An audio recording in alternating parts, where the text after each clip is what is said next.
السلام عليكم ورحمة الله وبركاته. مادة مكان اللحام المبرمجة، مدرس المادة أسامة صباح براق.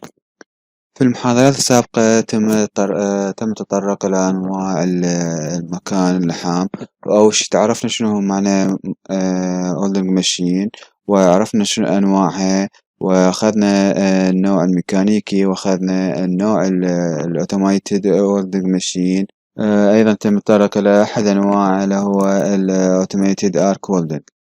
في هذا المحاضرة سوف نتطرق لنوع آخر من ال Automated Welding Machine، النوع اللي هو ال Resistance Welding Automation، اللي هو العملية اللي هي ال Resistance Spot Welding Machine. هو اللحام، خلينا نقول اللحام النقطي أو اللحام المقاومة النقطي، المقاومة الكهربائي النقطي. عند أتمتة هذا النوع من المكائن. في هذا النوع من التطبيق أو من مكان اللحام نحتاج إلى حركة، ثم تكون حركة القطعة المراد لحامه، الجزء المراد لحامه، الهيكل المراد لحامه، أو نحتاج إنه الإلكترود اللي يسبب لي عملية اللحام. إحنا نعرف مثلا بعض الطرق لحام الآرك وولدن، قدنا التورش أو وولدن جان. هنا عندنا باللحام بالريزستنس سبوت وولدن قدنا الكترود. فحسب خلينا نقول الجزء اللي حسب الجزء العمل مالتك. هنا راح تحدد شنو حركة منو اللي يتحرك.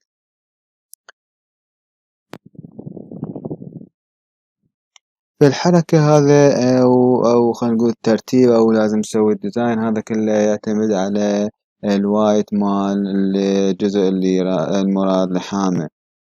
ويجب إذا نأخذ الاعتبار سمك الجزء اللي إذا المراد لحامه، خاصة إذا كانت مواد ذات مقاومة كهربائية منخفضة، مثل الألمنيوم. هذا النوع من المعادن يتطلب توصيل أو يتطلب يعني أجزاء.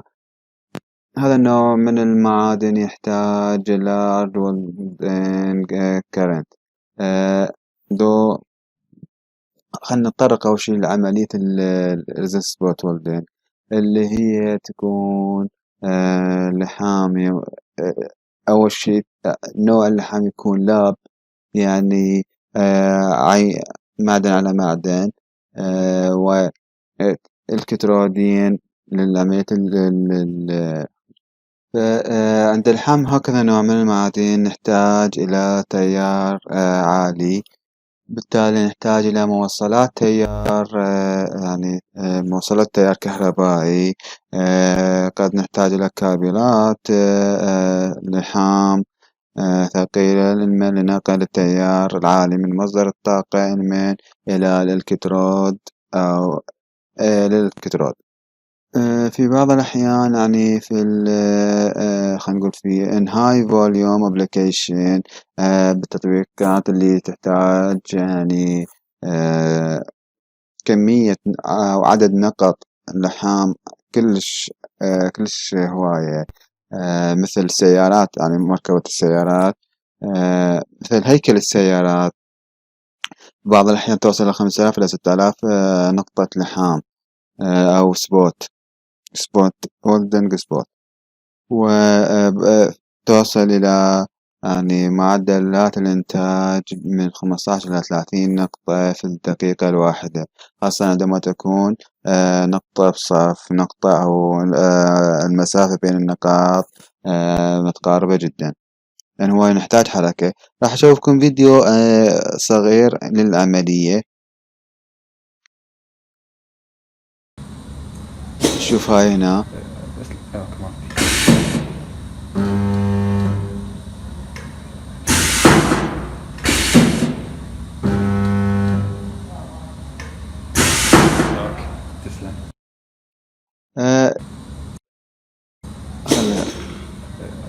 شوفوا طلاب، هاني بالسبوت عندي الكترود، يعني هذا هو الكترود احنا نسميه، هذا الكترود وهذا الكترود. هذا هسه بعدين راح نعرف شنو هذا الإلكترود، بس حتى نعرف ليش نحتاج تيار عالي. أو شنو فكرة اللحام، لحام resist spot welding. أنا عندي هذا الكترود، اللحام يكون نوع اللاب مثل ما تشوفون، يعني قطعة فوق قطعة.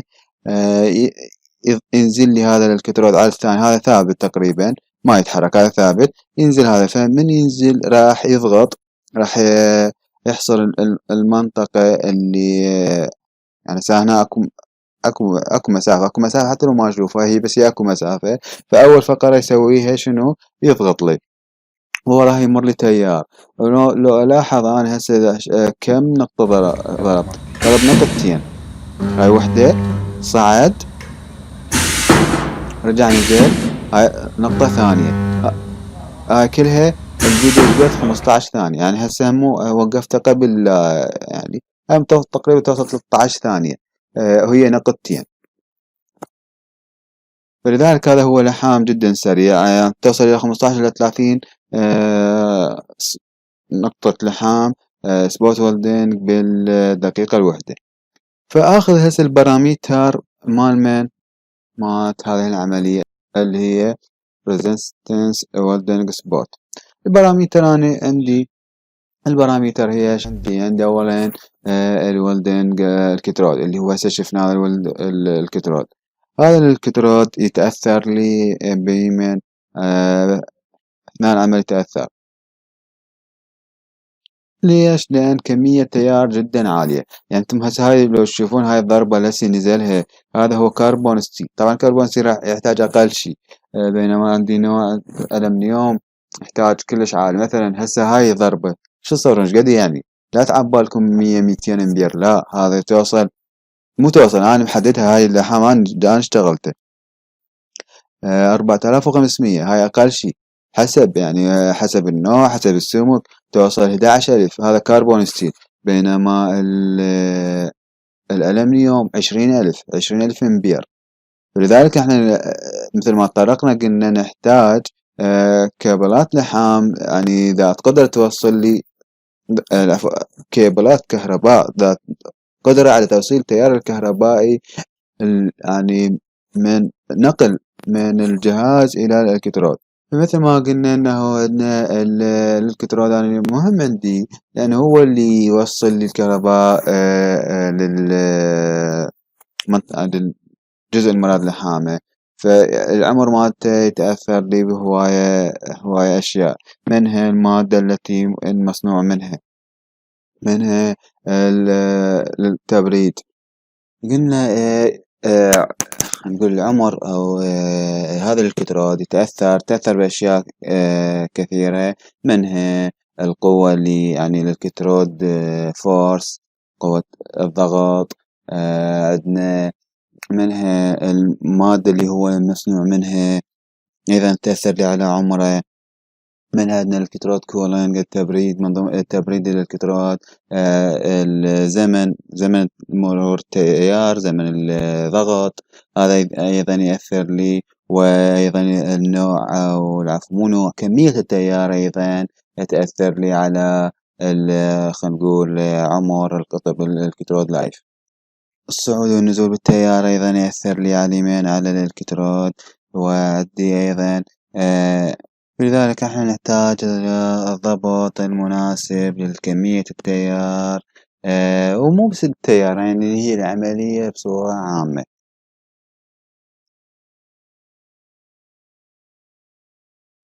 الإلكترود ليش احنا قلنا يتأثر؟ لأن هو اللي يلامس لي مثل ما شفنا الفيديو، هو اللي يتلامس مع الجزء اللي مراد لحامه. الإلكترود عندي بالعملية الريزيستنس والدين، خلينا نقول يصنع حسب تصنيف مالته اللي هي Resistance Welding Manufacturing Association، رمزها اللي هو RWMA اللي هي تصنيف، هذا هو تصنيف مال للإلكترود. فعندي جروبين، جروب A جروب B.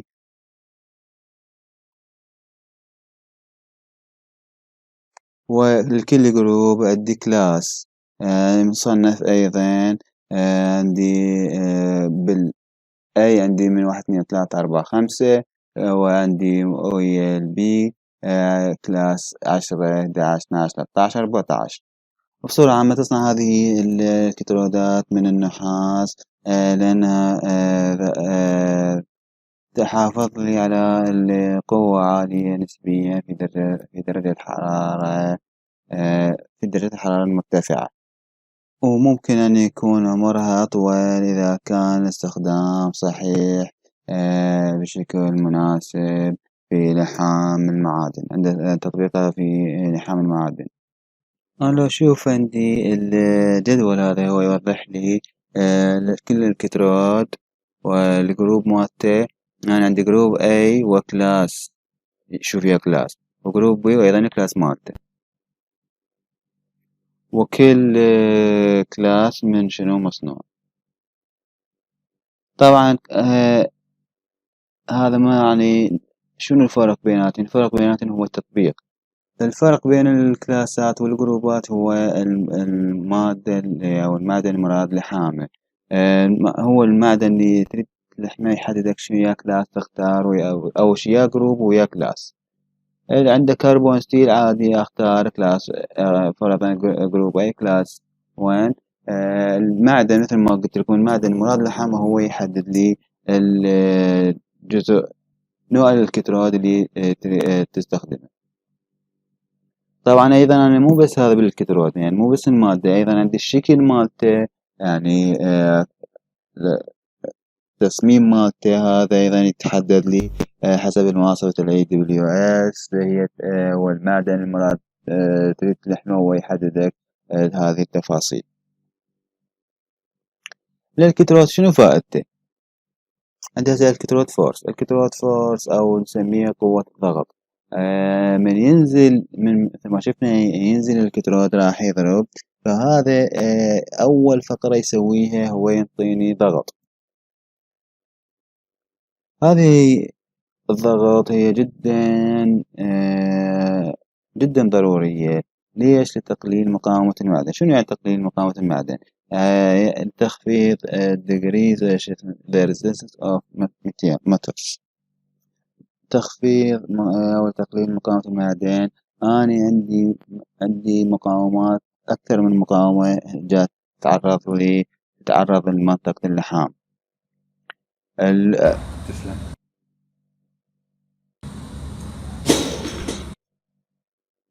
عندي أول مقاومة المعدن بين السطح هذا وبين الإلكترود من هالجهة ومن الأسفل أيضا.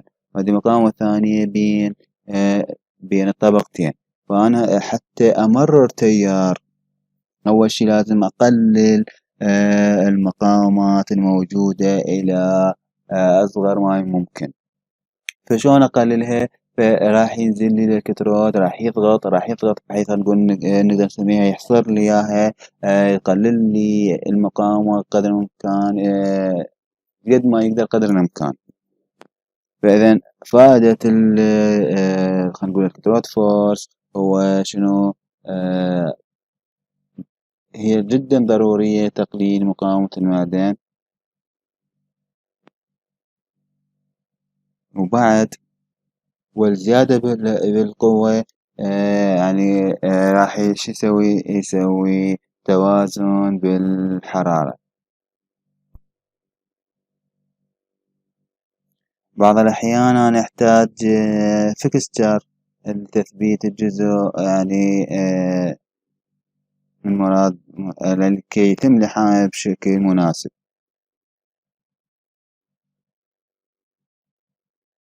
فالفيكسترات هي احتمال مصنوعة من معدن موصل الحرارة، فلذا نحتاج إنه عازل يتخلى يوضع بين الفيكستشر والجزء حتى لا يكون مشتت إلى التيار. ويجب أنه لا يستخدم الإلكترود كأداة تثبيت أو كلامبنج أو فيكستشر. يجب أن يكون هو شغله فقط أنه يعمل لي الكترود، يعني يسلط لي ضغط بحيث نشوفه يمرر التيار، تبريد المنطقة، يكون هو شغله الأساسي اللي هو محدد. أو ليس تثبيت حتى لا يكون خلينا نقول لا يسبب لي ضعف، يسبب لي بور بيمن بالجوينت.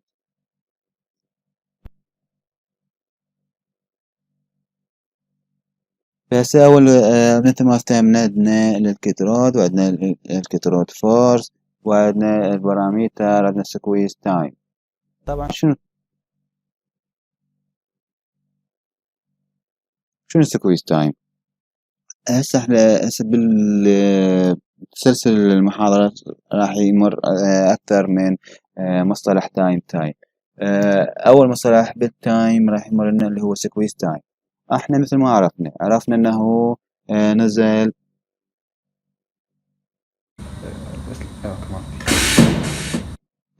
نزل وضغط، مو مباشرة يمر التيار، احنا عندنا تيار كهربائي أيضا يمر.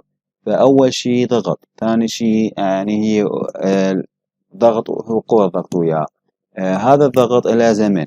زمن شنو اسمه بهذا العملية؟ اسمه سكويز تايم. إذا هو زمن مرور أو زمن استمرار الضغط، زمن استمرار ضغط بدون مرور تيار. يعني ما دا يصير لي لحام، بس دا شنو بس يضمن لي ال- الشيء اللي اتفقنا عليه اللي يصير بالالكترود فورس، يعني يضمن لي تقليل المنطقة خلينا نقول يضمن تقليل مقاومة المعدن. ممكن انه وقت الضغط اذا كان غير كافي يسبب لي شنو ضرر بالجودة، ينتج لحام ذات جودة ضعيفة. هذا سكويز تايم اللي هو وقت استمرار الضغط. طبعا هو ضغط مستمر على طول الفترة، بس هاي هنا شنو يقصد؟ يقصد بس ضغط، عندي ما عندي مرور أي شيء. وراها راح يجينا دي الولدن كارنت. الولدن كارنت اللي هو تيار اللحام، يعني هو التيار اللي راح يمر في هذه العملية. يعني أستخدم هنا تيار كهربائي. فمثل ما يعني طرقنا لها هسه بالمسار المحاضرة، إنه نحتاج تيارات جدا عالية. يعني مثل ما قلت لكم ليس 100 و200، لا هو هسه تقولون منين نجيبه؟ لا احنا عادي، يعني هو هذا نسحب مو الداخل، مو الداخل، مو الانبوت للماكينة بالألف، لا الخارج وهي بها محولة. يعني هذا احنا ما لنا علاقة بأجزاء الماكينة. بس مو هو مثل، بس خلينا نرجع انه مو الداخل الألف وألفين، لا الانبوت. انا هسه الحكي بس العفو الاوتبوت، حكينا بس على الاوتبوت. فاحنا اللحام المعادن بهذه الطريقة يحتاج تيارات جدا عالية. وبعض الأحيان مثلا حسب المعدن يحتاج لحام جدا، يعني تيار جدا عالي، بنفس الوقت تلقى لا يعني الوقت وقت مرور تيار ضعيف، أو بالعكس إنه وقت المرور تيار عالي قليل، بينما التيار قليل. احنا بنقول تيار قليل أيضا بالآلاف، يعني مو تيار قليل إنه بالمئات. أو معدن يحتاج اثنيناتهم، فهذا هو يعتمد على المعدن اللي مراد لحامه. فهسه هذا هو الولدن كارنت. بما انه عندنا ولدن كارنت، عندنا ولدن تايم. الولدن تايم هو زمن، احنا هي خلينا نقول زمن عملية اللحام بصورة عامة، اللي هسه هاي شفناها بالضغطة.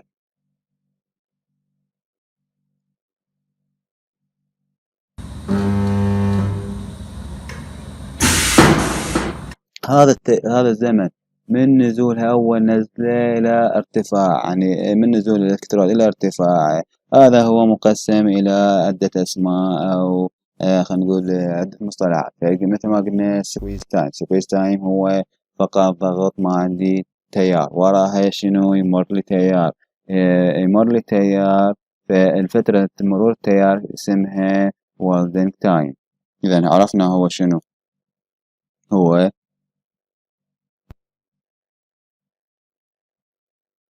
هو وقت مرور التيار الكهربائي.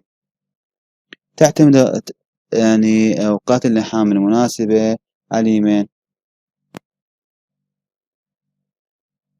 على قيم التيار. وعليه بعد وعلى أيضا الكترود فورس المختارة في عملية في عملية اللحام.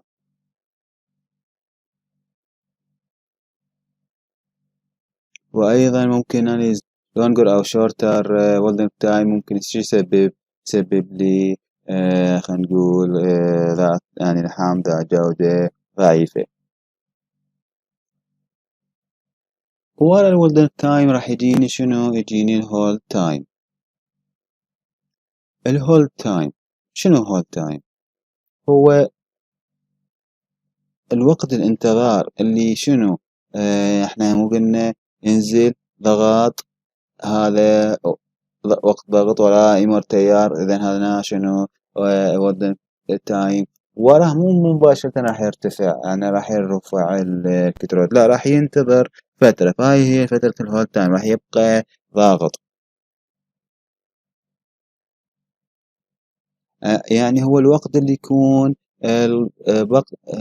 باقي الإلكترون ضاغط، يعني متصل بالقطعة المراد لحامها بعد إنهاء مرور التيار الكهربائي، بعد وراها ما عندي تيار جاي يمر. هذا الفترة هو يساعدني الوالد علما على solidification process، على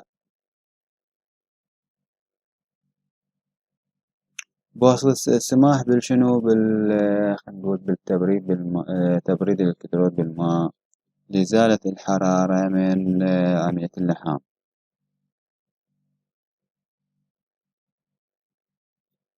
بالتالي يؤدي للميل solidifying world negative. سيقول شنو التبريد بالماء؟ نرجع للفيديو، شوفوا هاي الصندات، هذا هو تبريد الماء. طبعا هي أول فقرة تبريد للإلكترود هنا بداخله، طبعا هذا مجوف منه، فعندنا دورة مياه صنتين، واحد تدخل وواحد تخرج. الغرض هو أولا تبريد الإلكترود، وثانيا أيضا تبريد منطقة اللحام هذه اللي هي بها فترة الهولد تايم. يعني من قلت لكم يبقى هولد تايم، هي يبقى أولا يبقى متجانس يحافظ لي على المنطقة، وثانيا ممكن أن أيضا يبرد لي هذه المنطقة.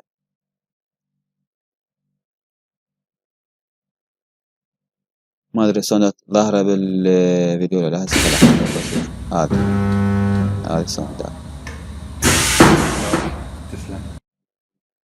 لو أشوفه هذا يعني بالجزئين، يعني بالعلوي وبالسفلي. وهذا الولد يعني خلينا نقول هولد تايم، هذا أيضا شرط من شروط هذه العملية.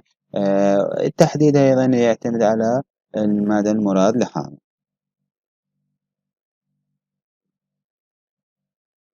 بعض الأحيان يطول أو يعني يقل، حسب مثل ما قلنا، حسب شنو؟ حسب الجزء المراد لحامه. وأخيرا عندي الأوف تايم. الأوف تايم شنو هو؟ الأوف تايم أني هسه إذا شفتوا العملية نقطتين، أرجع للفيديو نشوفه. هاي واحد صعد، هذا من يصعد وينزل هو هذا الأوف تايم، يعني الوقت بين إذا عندي تكرار خاصة بنفس المكان، فالفرق يعني أو الفترة بين الصعود والنزول بين النقاط هو هذا يسمى أوف تايم. الكواليتي كنترول، المراقبة هاي جدا مهمة. خلينا نقول فائدة يعني السيطرة على هذه العملية، أو بصورة عامة احنا آه، جودة اللحام هي تعتمد على التحكم في العملية بالبروسيس. للحفاظ على جودة اللحام بصورة عامة، هسه احنا نحكي على المفروض على السبوت ويلدين. للحفاظ على هذه الجودة هو من خلال ما يأتي للسيطرة أو للحفاظ على جودة اللحام.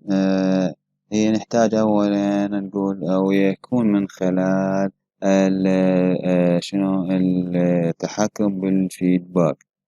وبعد ونحتاج إنه صيانة الكترود بصورة جيدة. على سبيل المثال إحنا خلينا نقول يجب ضبط إنه الكترود يكون بشكل عمودي على القطع المراد لحامها. خلينا نقول أيضا الكترود يكون مضبوط، يعني الجزء السفلي والعلوي يكون على استقامة واحدة. بالأتمتة ممكن نضبطها باليدوية.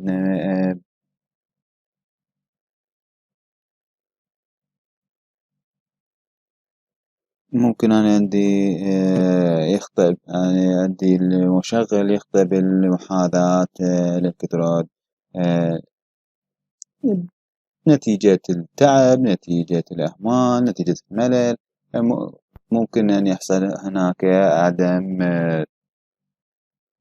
عدم استقامة أو عدم محاذاة شنو الإلكترودات. هذا كله يؤدي لشنو؟ إلى احنا عندنا أول فقرة شنو كان ضغط اللحام، يؤدي لضغط اللحام غير مناسب. وبالتالي يعني بالتالي يعطيني شنو يقلل لي جودة عملية اللحام، جودة الجوينت. ممكن أنا أبرمج الماكنة. مثلا أنا عندي برنامج واحد أريد ألحم فلان معدن مع إبداع سمك معين.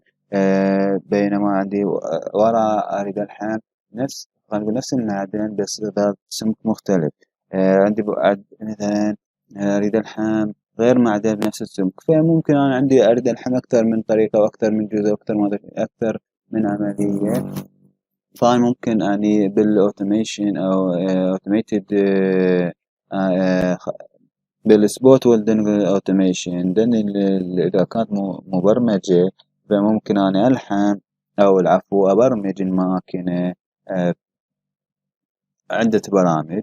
ومثلا أريد ألحم فلان شيء مثبت عندي شنو هذا جزء بيا برنامج، أروح للبرنامج مالته هو ألحم. يعني شنو يعني برنامج مالتي اللي مثل ما اتفقنا اللي عندي الالكترودات العفو الباراميتر كلهن اضبطهن. هسه انا اشوفكم فيديو شلون اضبط الباراميتر مالته. الماكينة اللي هسه اللي شفتكم شلون لحمت. فمن اضبطهن اروح للبرنامج مالتي، مثلا برنامج رقم 6، برنامج رقم 8. هذا انا ضابط منطي بهذا البرنامج شنو البارامتر مالتي، وراح ابدي عملية اللحام. البرمجة مالت ماكينة الريزنس سبوت وردين هي يعني خاصة الأوتوميشن تكون هذا الشاشة مالتها. عندي هذا لو نشوف هاي النقاط، هاي النقاط السود المعني هذا إذا حاليا مو بيه تغيير بالمشتغل الضوء مالتها. هسه حاليا هنا يكون. فهذا نجي أشوف هاي النقطة شنو هنا كاتب لك هي هذا شنو. أريد مقدارها 50.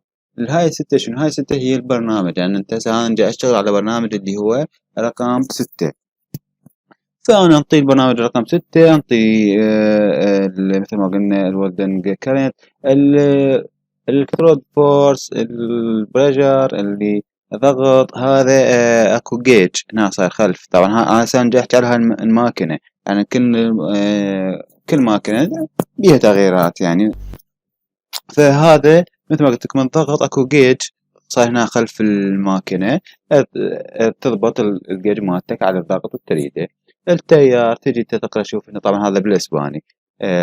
تقرا شوف يا هو التيار تودي شلون اودي. انا عندك هاي شوف هاي هذا المربع، وهذا المربع هو اتجاه يمين يسار. يعني انا اريد مثلا اروح يمين اضغط ضغطة اروح يمين، وهكذا يسار يسار اضغط يسار.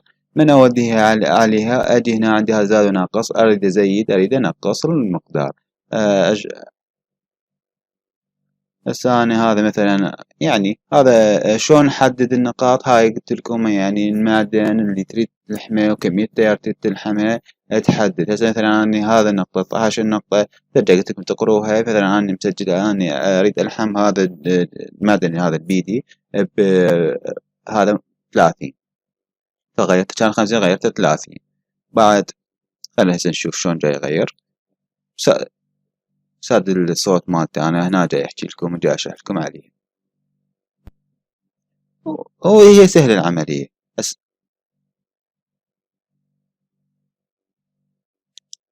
مثلا هذا 50 تقريبا يمكن نفسها كانت اي لأن جاك هي مطلوبة 40 زين أريد أحول على هذا فمثل أروح على هذا الاتجاه أضغط عليه تحولت هنا مثلا أنا ايش قد عندي بالبرنامج مالتي ايش قد أريد أنطيه أزيد أريد أنطيه أنقص إذا أريد أنقص هسه أنا كانت 30 سويت مثلا مطلوب مني مثلا 50 هذا شنو قلت لكم هاي أكو يعني كتالوج أرجع للكتالوج أشوف هي مثلا فرضا إنه هذا السكويز تايم أو هولد تايم فالهولد تايم ايش قد أنا مثلا هي طبعا قلت لكم الأجزاء الثانية بعض الماكينات تاخذ بالسايكل بعدها ياخذ الثواني فأشوف هاي ال50 هاي هذا عدد ثابت ينضرب في عدد يطلع ايش قد مقداره بالثواني وهذا سهلة البرمجة مالته بس المهم أنا أعرف أقرأ بصورة عامة كل ماكينة تريد تشتغل عليها أقرأ مثلا هذا شنو هذا شنو هذا شنو وأضبطهن وهكذا يتم العملية هواية أنا شايف عندكم تردد عندكم خوف من تشغيل الماكينة لا عادي يعني أقرأ هذا شنو مكتوب هذا مكتوب عليه تيار هذا مكتوب عليه تايم هذا مكتوب عليه فيد ريت وهكذا هذا مكتوب عليه اي سي هذا مكتوب عليه دي سي وهكذا إلى هنا تنتهي محاضرتنا لهذا اليوم وشكرا جزيلا